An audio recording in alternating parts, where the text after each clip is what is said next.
from Srimad Bhagavatam, Canto 3, 23rd chapter, and second verse. So before we discuss this verse, let's have a brief background introduction in the sense that how we came to this chapter, because we have gone through many chapters in between. So last time when we were discussing about the curse of Jai and Vijay, because Jai and Vijay was the ones who actually became, in their first life, became Hiranyaksha and Hiranyakashipu. So in chapter number 15, actually, so there is a description of the kingdom of God where the Vaikuntha planet was described by Brahmaji, and then how the curse, how the Kumaras have cursed Jai Vijay, and all those incidents are being discussed. And in the next chapter, 16th chapter, is entitled The Two Doorkeepers of Vaikuntha, Jai and Vijay, cursed by the sages. So the curse is being pronounced to them, and then they have to take 3 birds, and Supreme Lord pacifies them, saying that in these birds I would be coming, and there would be a good pastime, and I would be taking care of you, those as the demons. So I would kill you and free you of this heinous kind of birth that you're going to take. But this is kind of a service they are doing, and this is predestined. It's not like something which that was my desire. That's why these Kumaras have given this pronounced this curse on you. And then in that chapter, there is a situation of the Kumaras. Kumaras were a little bit also worried by pronouncing that curse. So they apologized the Lord that we, even though highly elevated, we have pronounced the curse. We actually want for your forgiveness. But Lord, the Supreme Lord, pacifies, not only pacifies, but also apologizes, saying that you are Brahmanas and you came to my abode and you are not properly treated. So that is the glorification of the Lord. Namo Brahmana Devaya Go Brahmana Hitaya Cha. So Go Brahmana. So he always uplifts the thought process, or the intelligent class, as Brahmana is also referred to as intelligent class by Prabhupada. And he actually glorifies the Brahmanas, and that's how he is being glorified. And in his Virata Rupa, Brahmanas are considered to be the mouth of the Supreme Lord. So that's how Lord is upholding the principles, the dharmic principles, by glorifying the Brahmanas. And then in that chapter, there is more description about how the Lord reconciled the situation, and Lord Brahma concludes the narration. And in the 17th chapter, there is actually about Hiranyaksha and how Hiranyaksha was there, and all those different things, like how when he was born, there are inauspicious omens, and after he was born, how much atrocities he was doing to all the living entities. So, and then also he took Mother Earth down to the to the depths of the ocean. That is being described. So then first in this 17th chapter, it is entitled as Victory of Hiranyaksha over all the directions of the universe. In 18th chapter is battle between Lord Boar and demon Hiranyaksha. It's the Varaha incarnation. Lord comes and then he kills the demon Hiranyaksha. That is there. 18th chapter is totally battle, and the 19th chapter is where there is a discussion of killing of demon Hiranyaksha. After that is done, then it again comes to the discussion between Maitreya and Vidura, and they started from Lord Brahma's creation, and then Swayambhuva Manu was there, Shatrupa was there. That was described, and then it went into Diti's Kashyap and Diti's episode, and again coming back to the same question, then he asked the conversation of Maitreya, and he's saying about what Shaunak Rishi is saying to the people in Naimisharanya. So that question is continuing. It is about the main questions. Vidura's inquiry is about Brahma's creation. Continuing from there, Maitreya summarizes primary creation. Primary creation is more described in the previous chapters of third canto, but he summarizes and then goes into secondary creation, which is yakshas, rakshasas, and then demons, apsaras. He goes into more detail of that, which was also described in the previous chapters. After that, what happens is he wanted to know what happened later on with how the progeny of Manu have moved, like what are their histories. So before coming to that, it is a description about a very important personality, Kardama Muni, who is a great devotee of the Lord. He, by his yoga practice, he had seen the Lord face to face. And after seeing the Lord face to face, why I'm talking about Kardama Muni? Because there is a link which will come a little later. So Lord gives his darshan and he praises the Lord, but he had a desire to have a beautiful wife. He says that the less intelligent worship you for material things. I too desire for a suitable wife.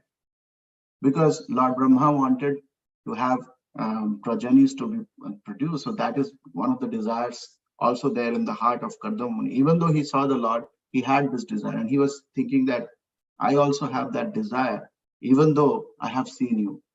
So Lord, first he was, Lord granted that desire and saying later on when Lord when Lord told to Kardama Muni, and the Supreme Lord is Lord Vishnu. Lord Vishnu coming and appeared. Lord Vishnu came and appeared before Kardama Muni, and then Kardama Muni he told that Manu will offer you his daughter. You will beget 9 daughters, and me as a son in her. So that's how Devahuti is one of the daughters of Swayambhuva Manu. And by the instruction of the Supreme Lord, Swayambhuva Manu gave the daughter in marriage to Kardama Muni, and that is chapter number 22.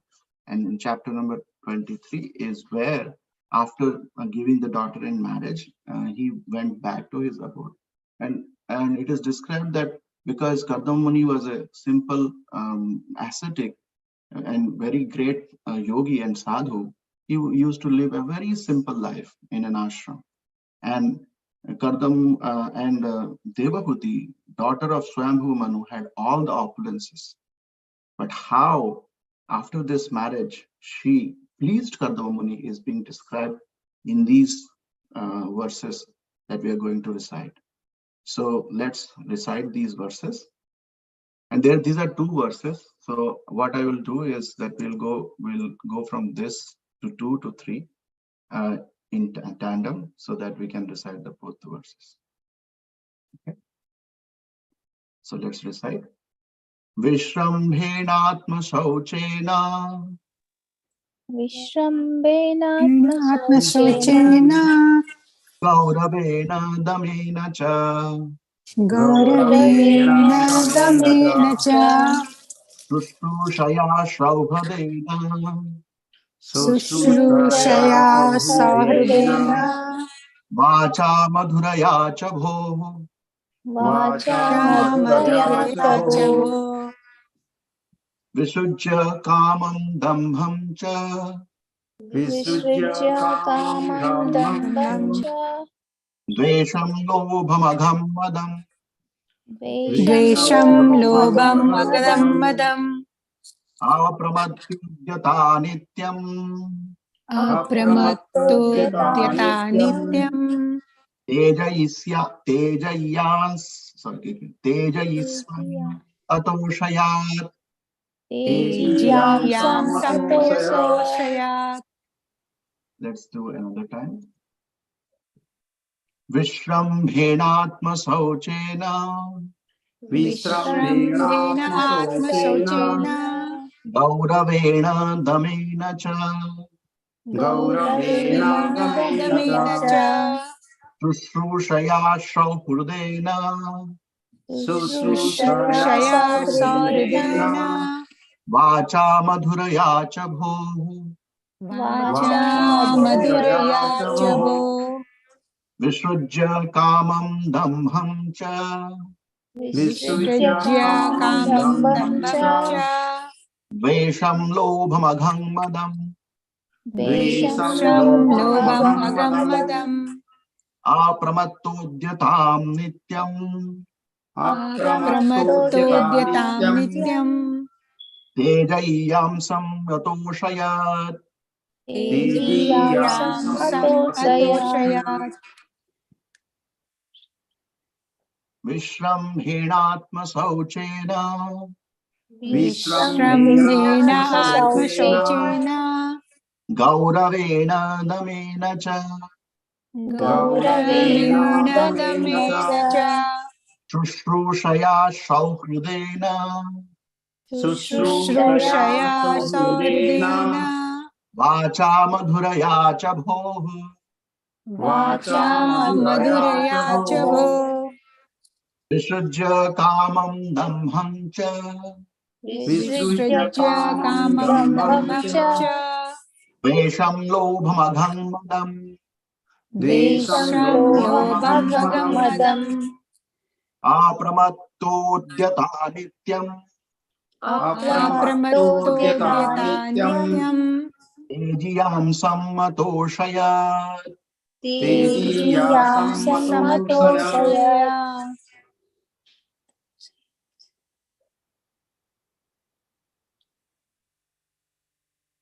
हरे कृष्ण प्रभु विश्रम्भेनात्मशौचेन विश्रम्भेनात्मशौचेन विश्रम्भेनात्मशौचेन गौरवेण दमेन च गौरवेण गौरवेण दमेन च दमेन च शुश्रूषया सौहृदेन शुश्रूषया शुश्रूषया सहृदेन सहृदेन वाचा मधुरया च भोः वाचा वाचा मधुरया च मधुरया च भोः भो विसृज्य कामं दम्भं च विसृज्य विसृज्य कामं कामं दम्भं दम्भं च च द्वेषं लोभम् अघं मदम् द्वेषं द्वेषं लोभम् लोभमघं अगं मदम् मदम् अप्रमत्तोद्यता नित्यम् अप्रमत्तोद्यता अप्रमत्तोद्यता नित्यम् नित्यम् तेजीयां समतोषयत् तेजयां तेजयां समतोषयत् समतोषयत् हरे कृष्ण थैंक यू प्रभु Thank you, Maharaj.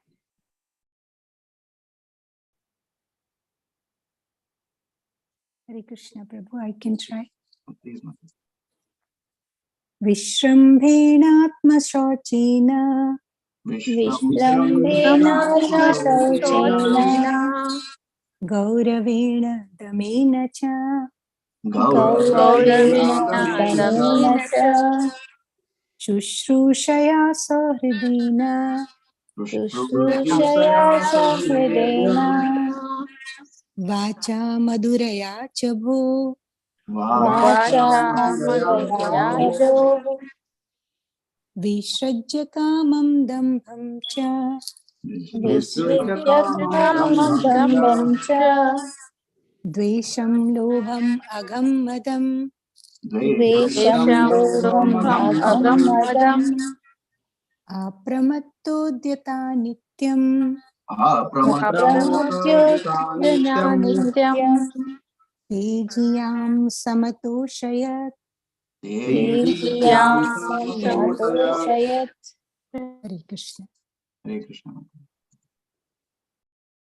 Hare Krishna Prabhu Hare Krishna Prabhu ji please विश्रम्भेणात्मा शौचेन विश्रम्भेनात्मशौचेन विश्रम्भेनात्मशौचेन गौरवेणादमेन च गौरवेण दमेन गौरवेणादमेन च च शुश्रूषया सुहृदेन शुश्रूषया शुश्रूषया सुहृदेन सुहृदेन वाचा मधुरया च भोः वाचा वाचा मधुरया मधुरया च च भो भोः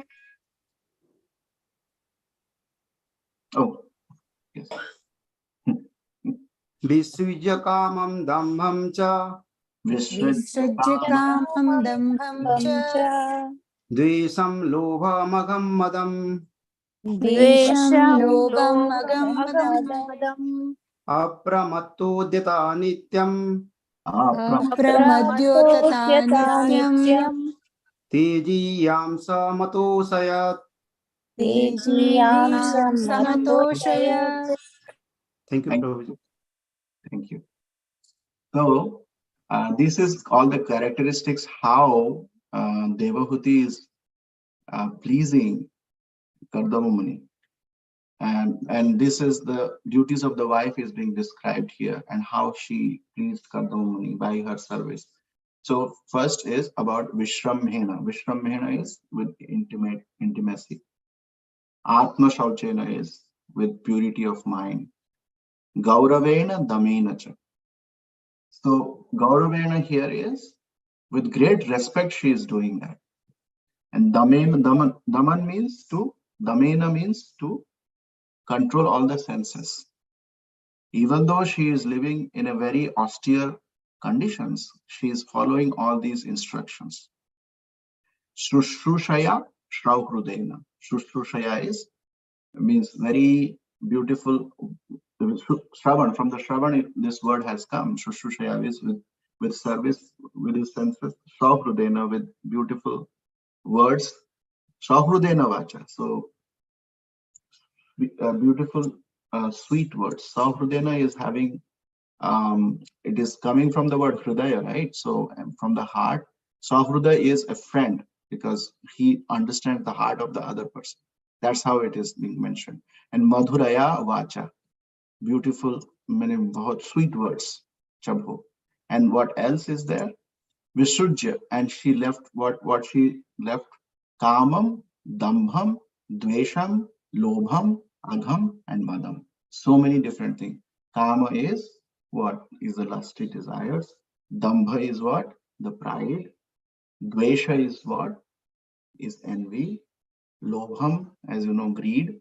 Agham is sinful activities, and Madam means show off, or so much of like pride, you can say, in a negative way. Apramatyodata nityam. Apramatta. So every day she was doing that. Yata nityam. Tejiyasam means here Tejiyasa is Kardama Muni. Atoshayat means santusht kiya, satisfied him. So that is being described in these verses. So let's read the translation of these verses and then discuss more.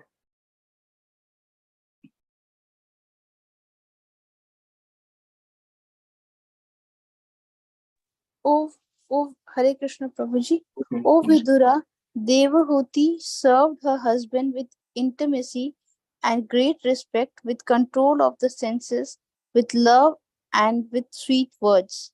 You can continue, Mataji, for this one also. Working sanely and diligently, she pleased her very powerful husband, giving up all lust, pride, envy, greed, sinful activities, and vanity. Hare Thank you. Krishna. Thank you. So these all characteristics of Devahuti's character is being described here, and how she pleased by positive attitude and all different, like you can see, intimacy here, great respect, control of the senses, with love and with sweet words. And in this phase of life, Kardama Muni was totally devoted. Means he was more so in the tapasya, and he had very little time to give to Devahuti, and Devahuti was living in extreme conditions, coming from a very royal family and to a ascetics home, and living in very, that has been described in later verses. If you see that how difficult was her life, that he even lost her luster, and she became very thin, and all those different things are described. So working sanely and diligently, she pleased her very powerful husband Tejasyam, giving up all lust, pride, envy, greed, sinful activities, and vanity. So that is the characteristic of Devahuti's personal character that has actually pleased the heart of Gautama. So let's read the purport.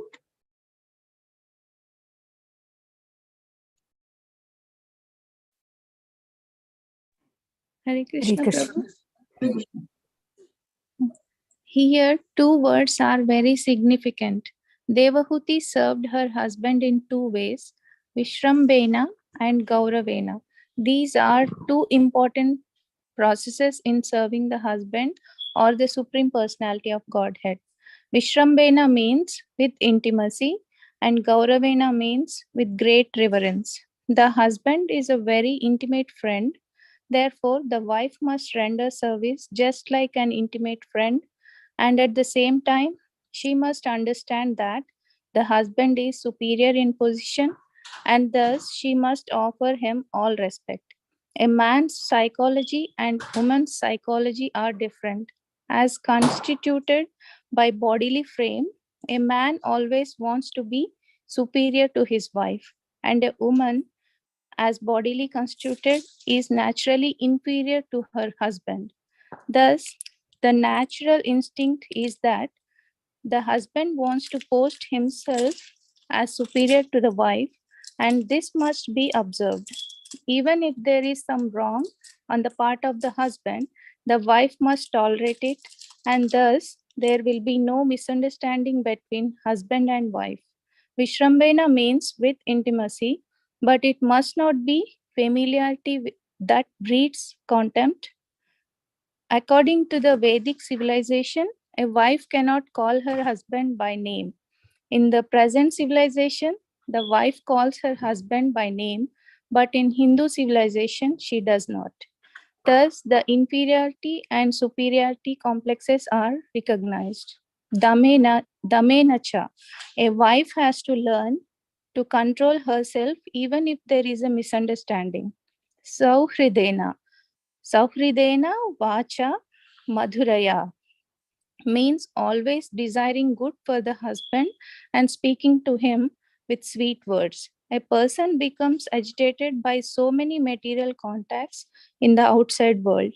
Therefore, in his home life, he must be treated by his wife with sweet words. Hare Krishna. Thank you, Prabhu. So this first part of the verse is telling, Srila Prabhupada is describing beautifully about how Devahuti served her husband. Vishrambhena and Gauravena are the two words that has been described. And he also says that these kind of feelings also should be to the Supreme Personality of Godhead, serving husband. So in one sense, if we think in that way, like we all are in this mode of service.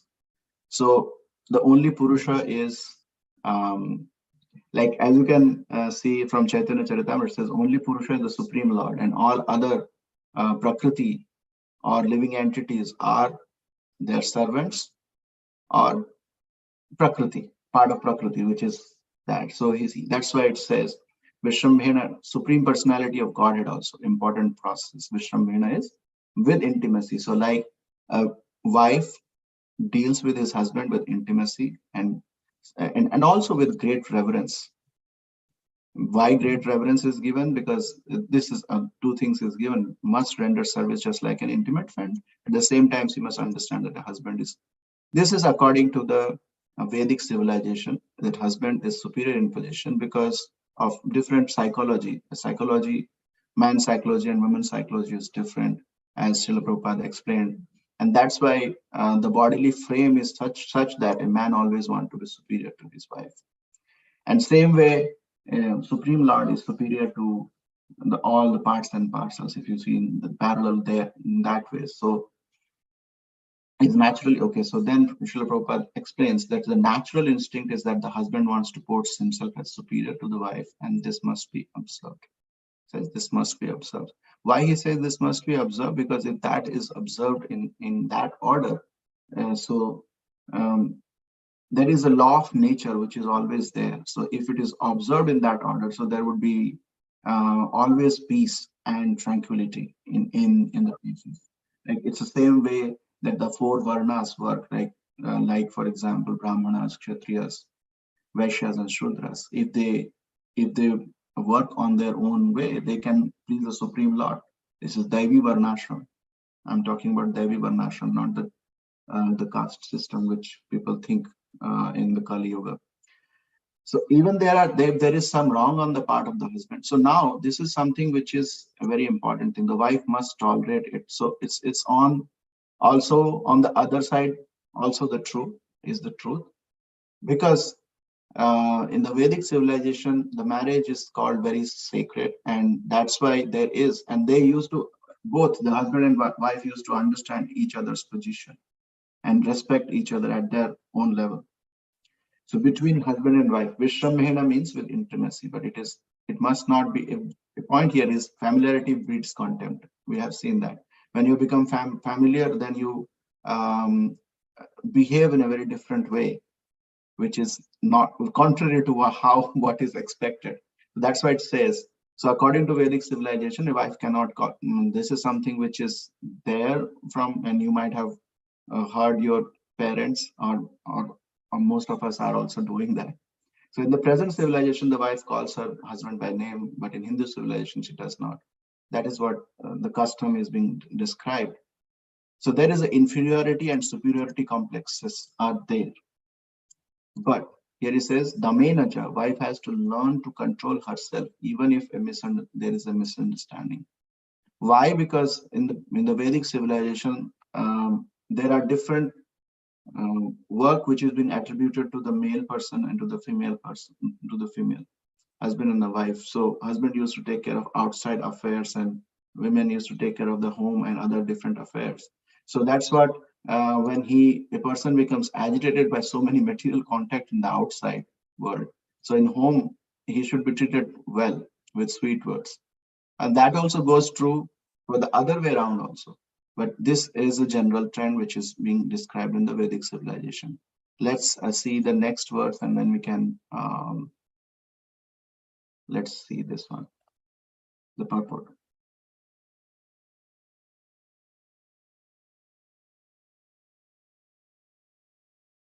Hare Krishna. Hare Krishna. Here are some of the qualities of a great husband's great wife. Kardam Muni is great by spiritual qualification. Such a husband is called Teji Yamsam, most powerful. Although a wife may be equal to her husband in advancement in spiritual consciousness, she should not be vainly proud.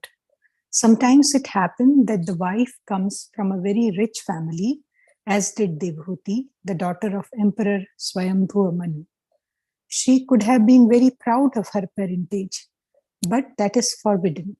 The wife should not be proud of her parental position. She must always be submissive to the husband and must give up all vanity. As soon as the wife becomes proud of her parentage, her pride creates great misunderstanding between the husband and wife, and their nuptial life is ruined. Devhuti was very careful about that, and therefore it is said here that she gave up pride completely. Devhuti was not unfaithful. The most sinful activity for a wife is to accept another husband or another lover. Chanakya Pandit has described 4 kinds of enemies at home. If the father is in debt, he is considered to be an enemy. If the mother has selected another husband in the presence of her grown-up children, she is considered to be an enemy. If a wife does not live well with her husband, but deals very roughly, then she is an enemy. And if a son is a fool, he is also an enemy. In family life, father, mother, wife, and children are assets. But if the wife or mother accepts another husband in the presence of her husband or son, then according to Vedic civilization, she is considered an enemy. And a chaste and faithful woman must not practice adultery. That is a greatly sinful act. Hare Krishna. Hare Krishna. Thank you. So these are more instructions here from the perspective of a great husband and a great wife here is mentioned. These are the characteristics which are followed in the Vedic civilization. So Kardama Muni was a great husband, as I was mentioning, that he pleased the Supreme Lord, and how it tells about his greatness and a great devotee of the Lord, most powerful. So here it says, although a wife must be equal to her husband in advancement, so that is true. She should not be vainly proud. So the proud should not come. So Srila Prabhupada then gives an example of how, coming from a very rich family, Swambhu Manu, she was not showing any pride or parentage or something, and she was submissive and doing her all the activities that is needed to be required to be done, and she was also very careful. So about how to behave. So that is another thing. And Devahuti was not unfaithful. The most, so then Srila Prabhupada gives Chanakya Pandit's favorite, one of the verses where he tells about what are the different characteristics, what makes a relative as considered to be an enemy. For example, if a father is in debt, that's why loan was not encouraged in the previous life, in the previous times, not life, previous times, because if he is under loan, then he is considered to be an enemy, because that loan has to be taken care by the family members. If a mother has selected another husband in the presence of her grown-up children, that is very obvious, that why she is considered. And if a wife does not live well with her husband but deals very roughly, this is another thing, and then she is an enemy. And if a son is a fool, because it says the son takes the things forward, but if he could not do right thing, so then he is like an enemy. So that's how Chanakya Niti explains. And Srila Prabhupada giving the instructions, taking those instructions from Chanakya Niti and telling in the personal life. In family life, father, mother, wife, and children are assets. But if the wife or mother accepts another husband in the presence of her husband or son, then it is according to Vedic civilization, she is considered an enemy. So that's what he tells. And chaste, chastity and faithful is something which is very much appreciated in the Vedic civilization. So because anything contrary to these things have been considered as greatly sinful.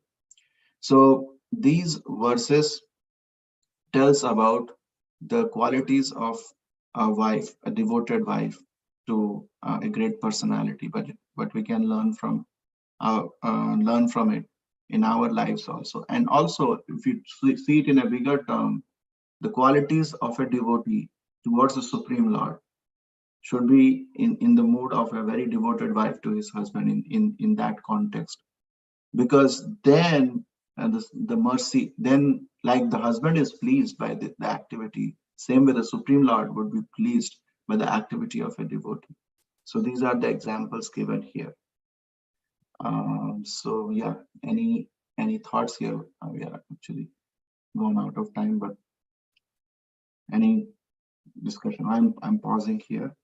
Any discussion points here?